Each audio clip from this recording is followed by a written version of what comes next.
At my birthday dinner, she raised a toast and said, "To my future divorce settlement." Everyone burst out laughing. I laughed too and said, "Funny you say that. I already transferred everything to my sister's name yesterday." The room went silent. The restaurant was loud, expensive, and filled with the kind of people who think charm is a substitute for a personality. It was my 40th birthday dinner, an event my wife Amelia had insisted on hosting. It wasn't a celebration of me, of course. It was a performance for her friends, a chance to show off the latest phase of her 5-year plan. I was just the main prop. We were at the end of the meal.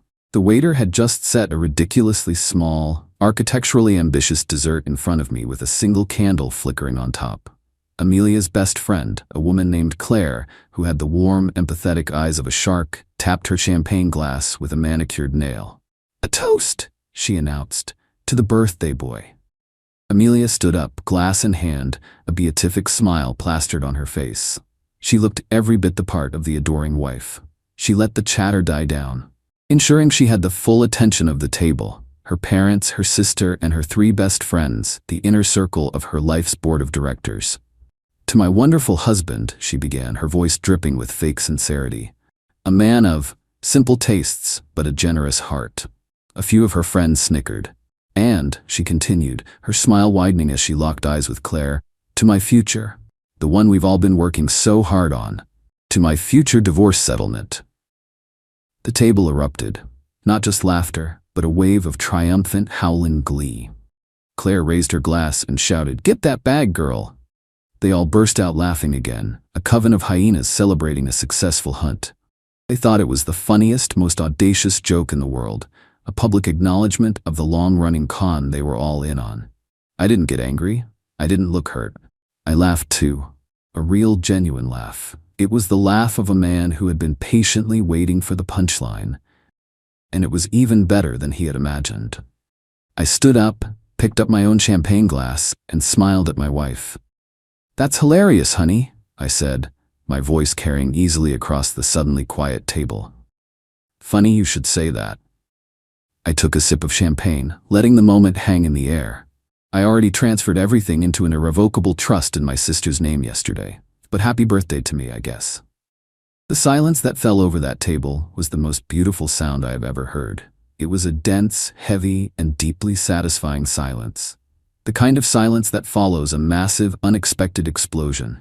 The laughing faces froze, the smiles melted away, replaced by masks of pure, uncomprehending horror.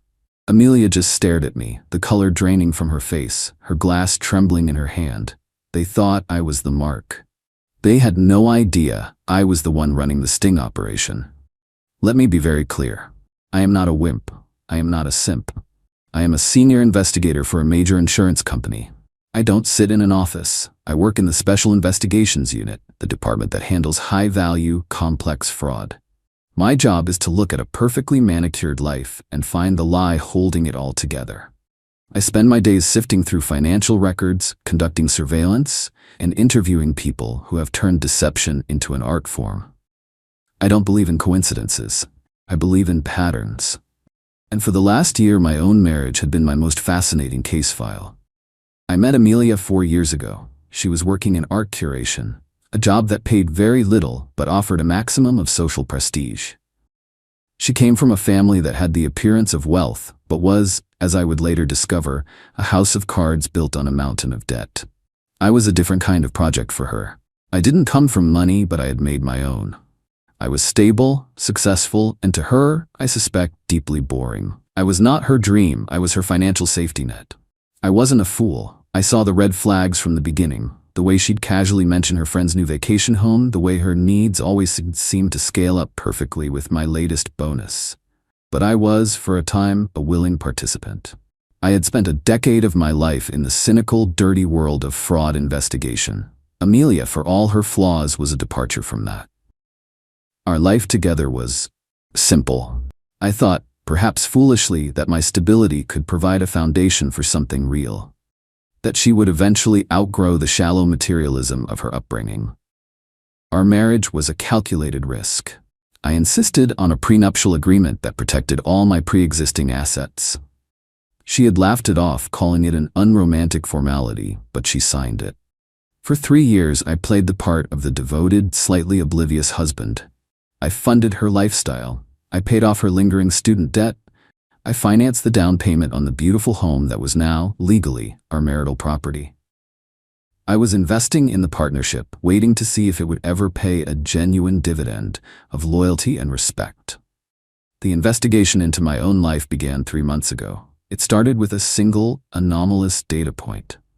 A credit card statement that showed a recurring monthly charge for a consulting service I'd never heard of. It was for $500, a small enough amount to fly under the radar. But my job has made me pathologically attentive to detail. I did some digging. The consulting service was run by a woman who billed herself as a lifestyle strategist. A quick search revealed that she was, in fact, a high-end divorce coach, a woman who specialized in helping wealthy women maximize their settlements. My wife was paying a divorce coach while married to me. That was the moment the professional in me took over. The husband was sidelined, and the investigator clocked in. I didn't confront her. You never alert the subject that they are under investigation. You just quietly start building your case. I treated my own life like a fraud claim. I began a full-scale forensic audit of my wife. I placed a keylogger on our home computer. I put a GPS tracker on the car I had bought for her. I used my professional resources to do a deep dive into her finances and the finances of her inner circle. What I found was a conspiracy. Amelia and her friends, led by the divorce coach-in-chief, Claire, had been planning this for over a year. Their group chat, which I now had full access to, was a treasure trove of evidence. It was a step-by-step playbook for how to fleece a husband. They discussed which assets were marital property. They strategized about how to provoke me into an affair to get an infidelity clause. They even had a timeline. The plan was to wait until our 4th anniversary, then file for divorce, take half the value of the house, and secure a generous alimony package. My birthday dinner was supposed to be a sort of pre-victory celebration, a final joke at the expense of the fool who was funding his own destruction. They had made a critical error. They had underestimated their opponent. They thought I was just a boring insurance guy. They had no idea my job was to hunt people exactly like them for a living. 2 days before my birthday dinner, I took action. My sister is a partner at a top law firm, specializing in asset protection. I spent an entire day in her office. We didn't just transfer everything to her name. That's amateur hour, and easily challenged in court. We executed a series of complex, legally airtight maneuvers. We created an irrevocable family trust, a legal fortress designed to be impenetrable in a divorce proceeding. We transferred all of my premarital assets, my investment portfolio, and the majority of my liquid cash into this trust. My sister was the trustee. Then we had the business I owned formally acquire the house, our primary marital asset, in exchange for a majority share in a new holding company, which was also owned by the trust. In the span of 8 hours, I had legally and permanently moved every significant asset I owned out of the reach of my wife and the state's divorce courts. The only thing left in our joint names was a checking account with a few $1,000s in it and a mountain of shared debt from her lavish spending. So when I sat at that dinner and she made her toast, I wasn't faking my laugh.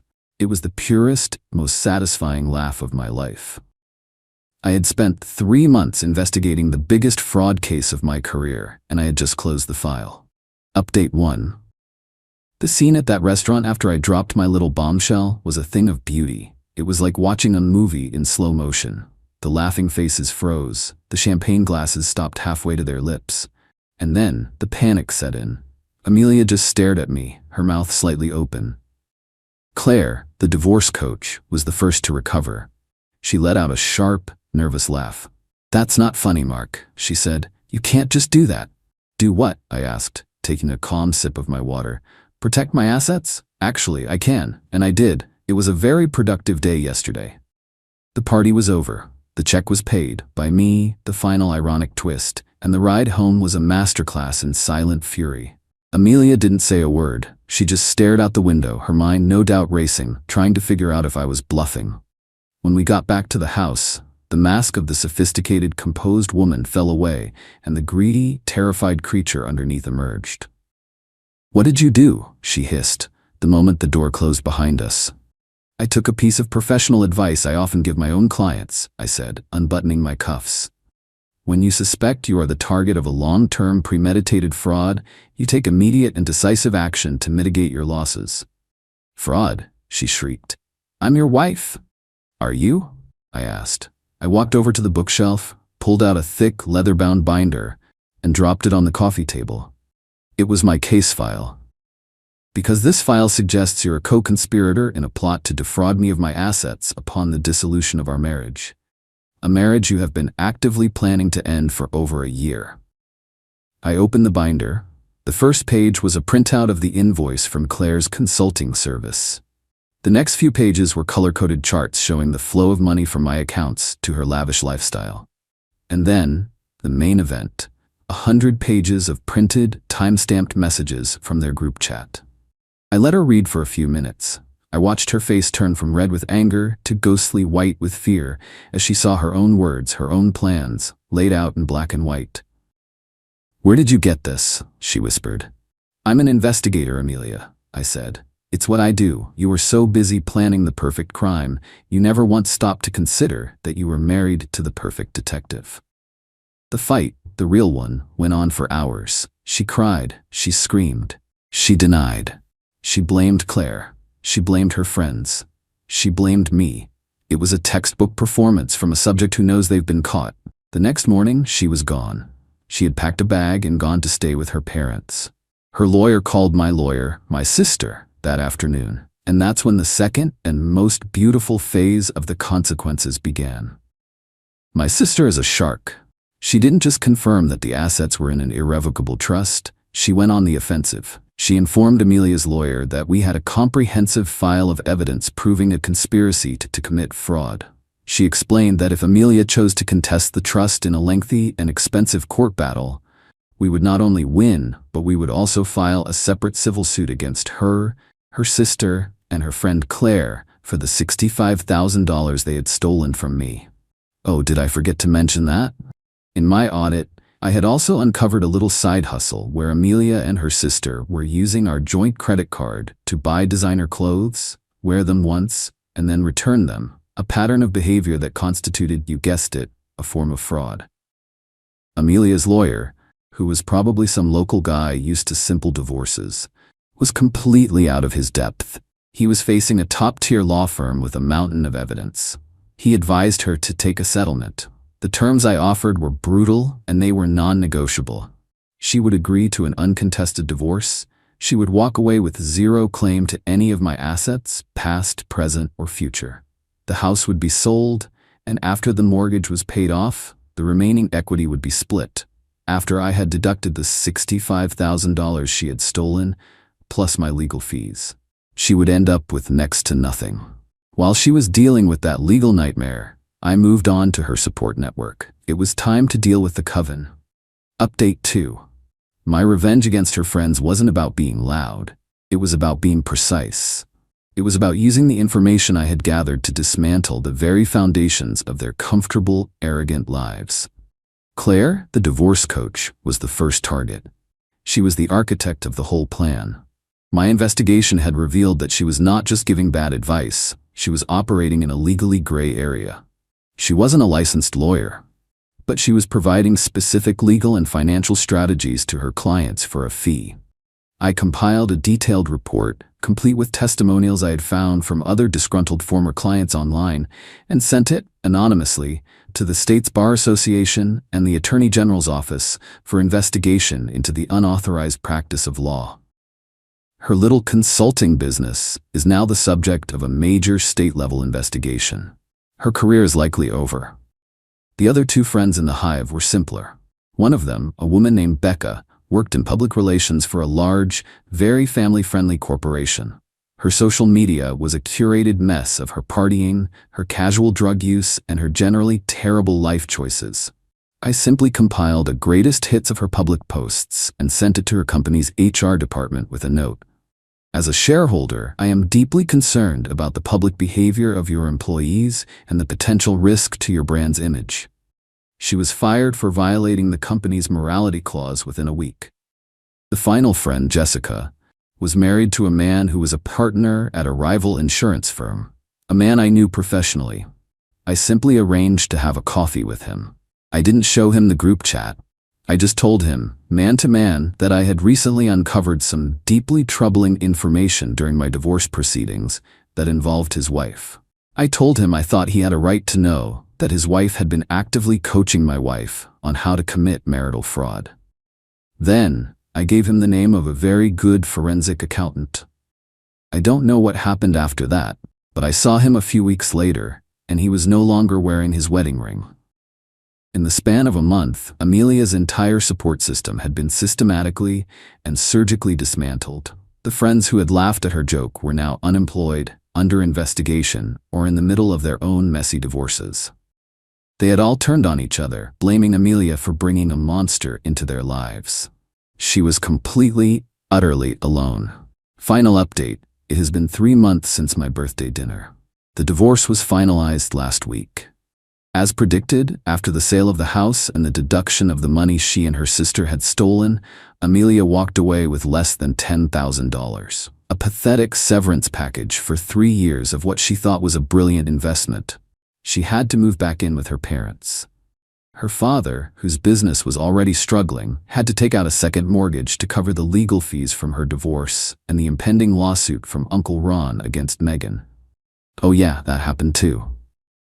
The entire family is on the verge of financial ruin, their reputation in their community destroyed. I got a call from her last week, from a blocked number. It was the call I had been waiting for. She was crying, of course. She said her life was over. She said she was sorry. She said she had been a fool. She asked if there was any way I could just help her. I let her finish. When she was done, there was a long silence. "I'm an investigator, Amelia," I finally said, my voice completely flat. "My job is to assess risk, and you, your family, your friends, you are the riskiest asset I have ever encountered." A normal person would just walk away. But I don't just walk away from a bad investment. I write it off, and I make sure it can never, ever be listed on the market again. I continued, "You thought you were playing a game. But this wasn't a game. This was a claim. You filed a fraudulent claim against my life, and I just spent the last 3 months doing my job. I investigated, I documented, and I denied the claim with extreme prejudice. The difference between you and the other criminals I deal with is that they usually have the sense to know when they've been caught." I hung up the phone and blocked the number. I'm sitting in my new apartment now. It's smaller, more minimalist. It's a place of order and logic. I sold the big craftsman house. It had too many bad memories. My life is quiet now, and it is entirely my own. My revenge wasn't about a single moment of triumph. It was a slow, methodical, and comprehensive audit of a corrupt system. She and her friends thought they were smart. They thought they were players. But they were just amateurs, trying to run a simple con on a man who dismantles professional con artists for a living. They thought they could take me for everything I had. They just never realized that the most valuable thing I own is the one thing they could never understand: the absolute, unwavering certainty that in the end, the books always have to balance, and I am always the one who balances them.